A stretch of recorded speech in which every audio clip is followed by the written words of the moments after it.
presence of absence, your presence alone can prevail you to the fulfillment of your intended destiny.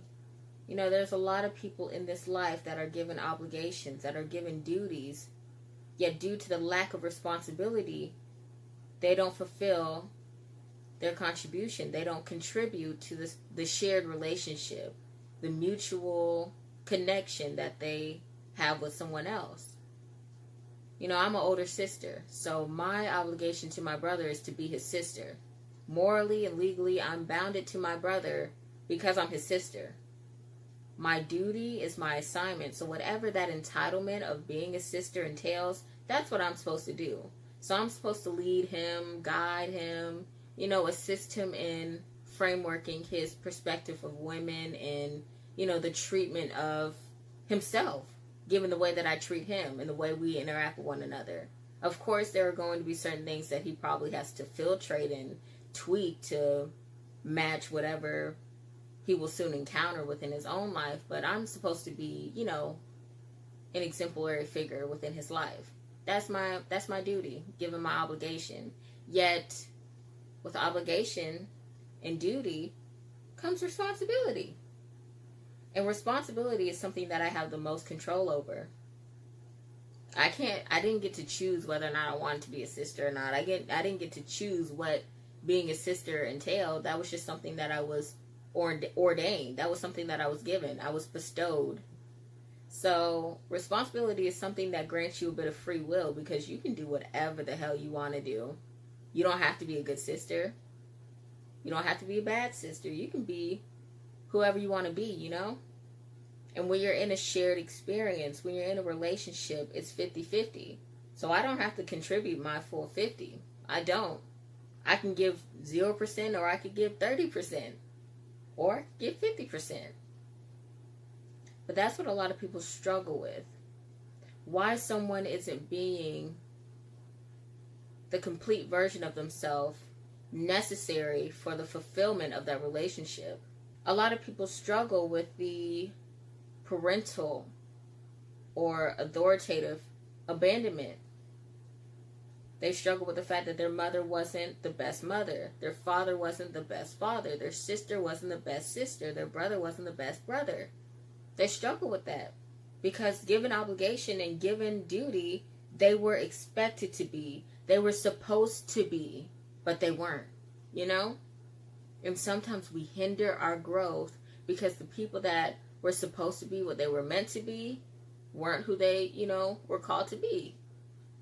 You struggle with the fact that your mother wasn't in your life, or your mother was in your life, but she didn't give 100%. She didn't give her 50%, which would have equaled or equated to the 100% that would have been created, you know? So I guess I really wanted to discuss this because you have to understand, even in the presence of absence, you can plant yourself firmly in that experience with understanding and good intentions and grow from it. You have to understand that some people are not going to fulfill their obligations and their duties due to the lack of responsibility. It's a harsh reality. It's a harsh truth to digest, but it's true. That's just how it is. In the same way that person may not be able to be who you need them to be, it's often due to the same experience that is currently transpiring. Their parent wasn't there for them. Their sibling wasn't there for them. And they hindered their own growth and their own relationships because of this, you know, absentee figure. So I guess I really just wanted to say, understand when you are given lacked effort, when you're given trying circumstances or difficult situations, you can cultivate that.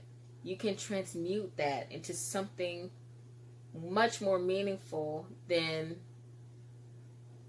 the intended demise, you know? I always think of Junior when he passed away.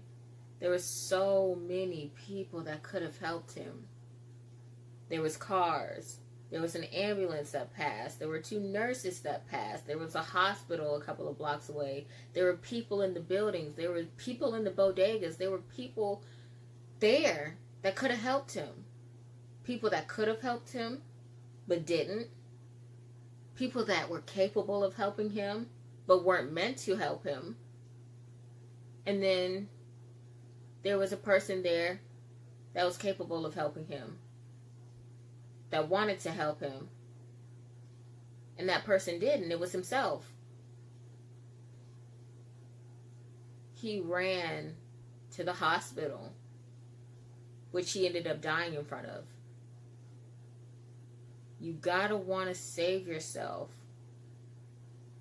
even when the circumstances are beyond unconventional. Even when the circumstances seem as if there's no point of like prevailing against the odds, you have to give it your best shot. Don't hold yourself back because of what someone did or did not do. You know, don't hold yourself back because of the mistakes of others. You have to choose to live.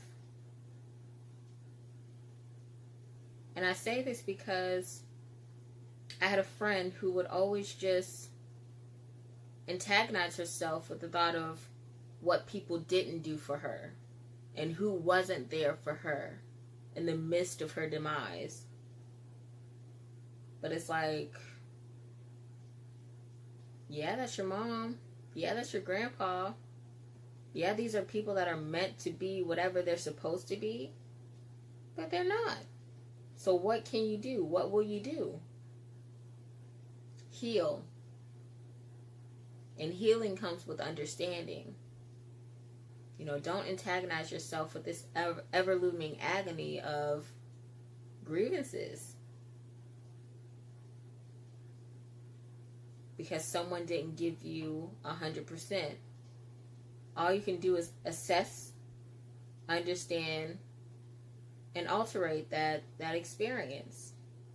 You know, I always heard of this notion to do what is simple isn't always easy, and that's absolutely true. When Junior was fighting for his life, it was not easy. It was simple. He knew what he had to do. He knew he had to get to the hospital. He knew he had to get help. But the process was difficult and cost him his life, but he was willing to fight for it. So, have an awareness of the power that you have, even when in circumstances that are crippling. The absentee or negligent authoritative figure not being there to guide you and leaving you to susceptibilities, you know? You have to be aware of the power that you have. There's nothing in this life that you'll experience that you can't recover from, that you can't get through. Even if it's due to humanly intervention or divine intervention, everything happens for a reason. May it be due unto our humanly mistakes or our divine ordained ideal plan, you know? Nothing that happens to us happens without reason. And with reason comes understanding, you know? There comes a lesson